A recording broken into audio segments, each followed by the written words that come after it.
In this video, we're going to learn how to do a knit one, purl one cable cast on.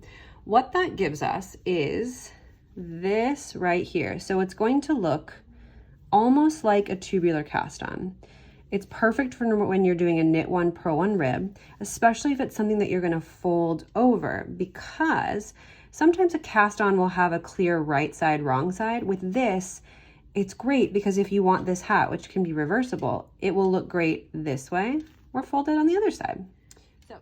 So the first thing we need to do to get started is make a slip knot. So my favorite way to make a slip knot is to drape the tail of that yarn across my two fingers. I anchor that down with my thumb. I take my yarn that's attached to the ball, I wrap it around and make an X.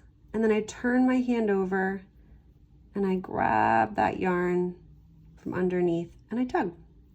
Let me show you that again. Let me give you a close up here. I wrap that yarn, I drape it across my two fingers, I wrap the yarn, making an X, turn my hand over, and I grab that strand from underneath and pull that through. You want to leave a 4 to 6 inch tail when you're doing this. You don't need a super long one. And then snug that up. Now, the first thing we're going to do with this cast on is actually we're going to do what's part of the knitted cast on, meaning we're going to go into this stitch as if it's a knit, and we're going to knit that. And instead of taking it off of our left hand needle, this stitch is going to get put back on there. So we're going to elongate this a little bit, and then our left hand needle is going to come underneath and we're going to pop that on. Okay, let me show you how to do that with your right hand as well. So we've got our slip knot.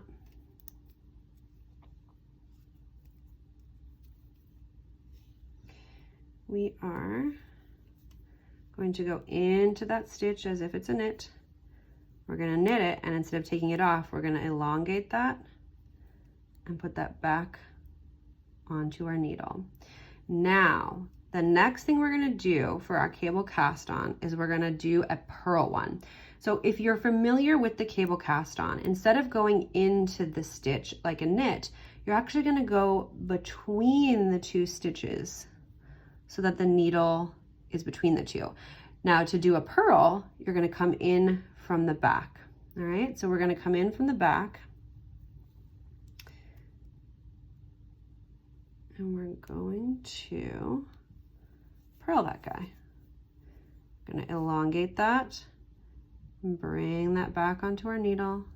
And you don't want to tug too tightly, just let those stitches be on there. Now we're going to do a knit.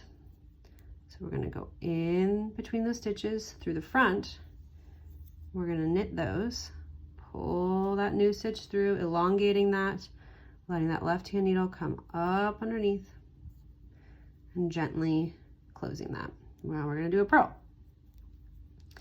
In through the back, pull that new stitch through, elongate that, put that back on our left hand needle. Let me show you with my left hand.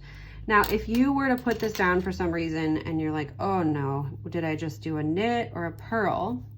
You can tell by where the yarn is. So my yarn is naturally in the front, meaning that the last thing I did was a purl one. So let's go ahead and do a knit one. So we're gonna go from front to back, making sure that we don't split the yarn.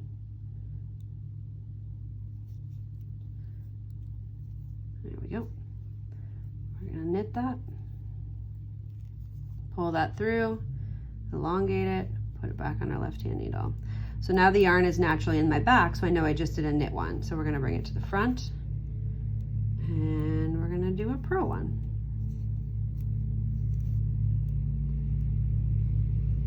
Good. And the yarn's in the front, so now we're going to go front to back to do a knit one. Elongate that, put that back on. So you can see how it's already starting to have a difference, the knits and the purls. So again, if you were to put this down and you're like, I don't know what I just did, you know that your yarn is coming through the back. So you need to do a purl one next. So you bring that yarn to the front, come in through the back, purl that, that through, put that back on your left-hand needle. And you will do this cable purl one, knit one, purl one cast on until you have the desired number of stitches on your needle. There you go.